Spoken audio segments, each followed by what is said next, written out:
حدیث شریف میں کس طرح الفاظ ہے، الفاظ دے بدل.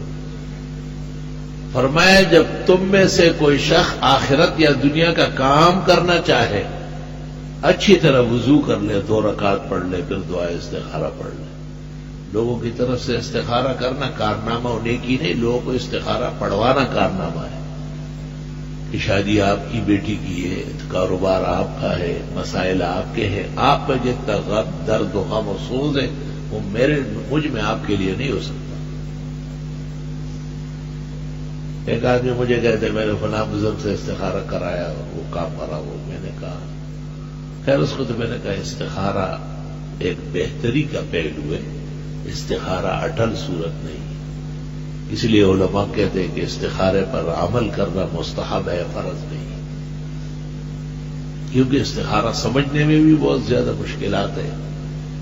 ایک بہت بڑے عالم تھے، وہ انتخابات میں کھڑے تھے، وہ بری طرح فیل ہو گئے اور تباہ و برباد ہو گئے. میں وہاں گیا، میں نے کہا آپ کا میدان نہیں ہے، یہ کام علیحدہ لوگوں کا ہے جن کا لوہے کا دل ہے، فولاد کا یہاں کے سہارا کی طرح ہمت ہے.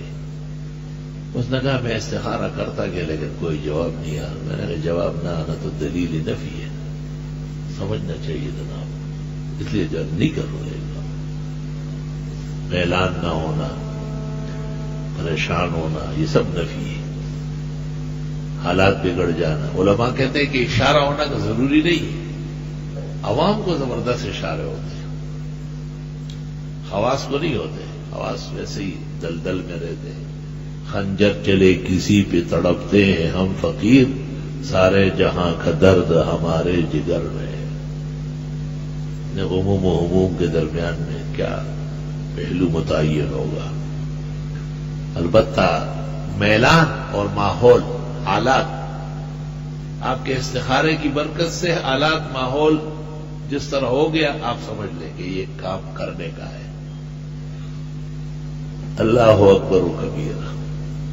اچھا لوگ یہ سمجھتے ہیں کہ شاید استخارہ کوئی امر درپیش ہو، اس طرح نہیں ہے. ویسے استخارے آپ کرتے رہے، زور کے ساتھ 2 رکعت بنیت استخارہ پڑھ لیں.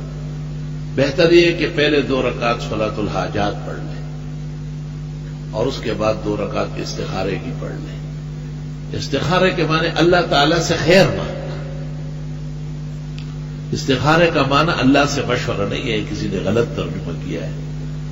استخار کے معنی باب استفعال طلب الخیر من اللہ. اس لیے علماء کہتے ہیں جو کام واقعی خیر ہے اس کے لیے استخارے کی کیا ضرورت. درکار خیر حاجات ہے استخارہ نیست، مولانا گنگوئی زبدۃ المناسک میں لکھتے ہیں. اور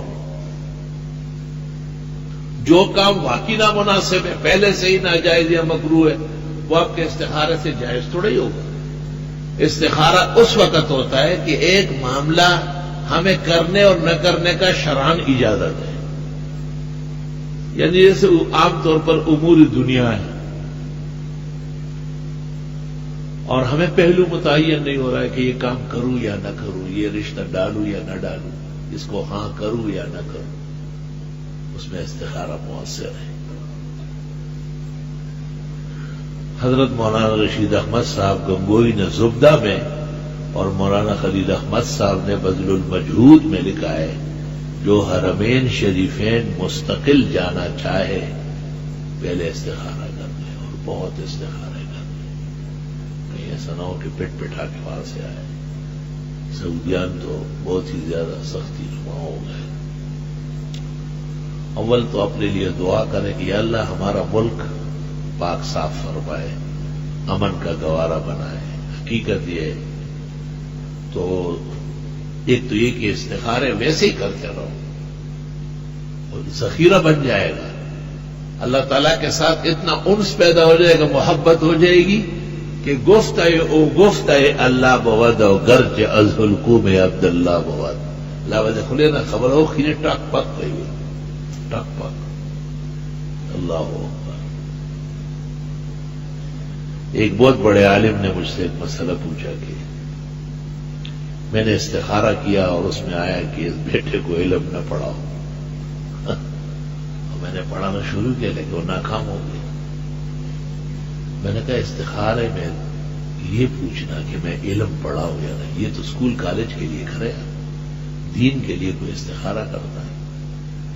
میں نے کہا شاید آپ کا جہل عذر ہے، ورنہ بہتر یہ ہے کہ نکاح و ایمان کی تجدید کر لیں۔ جیسے کوئی کہے کہ میں استخارہ کرتا ہوں کہ مسلمان رہو یا نہیں، تو علماء کہتے ہیں کافر ہو جائے گا۔ شک کرتا ہے دین، یہ شک کی چیز۔ یہ مرزائی اور قادیانی جو ہے نا ایک زبردست دھوکہ دیتے ہیں انٹرنیٹ پر، تمام میڈیا میں، نشریہ میں، کہ اگر کوئی ہمارے احمدی دین کو غلط کہتا ہے یا مرزا صاحب کو کافر و مرتد سمجھتا ہے جیسے مولویوں کا فتویٰ ہے، تو وہ استخارہ کرتا ہے۔ یہ نہیں کہتا، تو استخارہ کرنے سے وہ تباہ ہو گیا۔ کیوں؟ شک کر رہا ہے۔ شرائع متفق ہو چکے ہیں کہ وہ کافر مرتد واجب القتل تھا، اور اس کے متبعین کفار محض ہے، اور ان کا کفر یہود و نصارہ، ہندو اور سکھوں سے بڑھ کر ہے، خطرہ بہت زیادہ ہے ان سے۔ اور یہ استخارہ کرتے ہوئے اسلام کے کمال ہونے میں اور محمد عربی صلی اللہ علیہ وسلم کے خاتم النبیین ہونے میں یا حضرت عیسیٰ مسیح کے قرب قیامت میں آسمان سے اترنے میں شک کر رہا ہے، تو ایمان تو سلب ہو گیا۔ آپ اس کو مرزائی نقشے میں آئے گا، دجالی دجال نظر آئے گا۔ یہ شریعت کی تکذیب ہے، شریعت کو جھوٹا کہنے والا مسلمان نہیں رہتا۔ میں انشاءاللہ تعالی مناسب موقع پر اس پر بحث کروں گا کہ کن کن کلمات سے اور نظریات سے ایمان کو نقصان پہنچتا ہے۔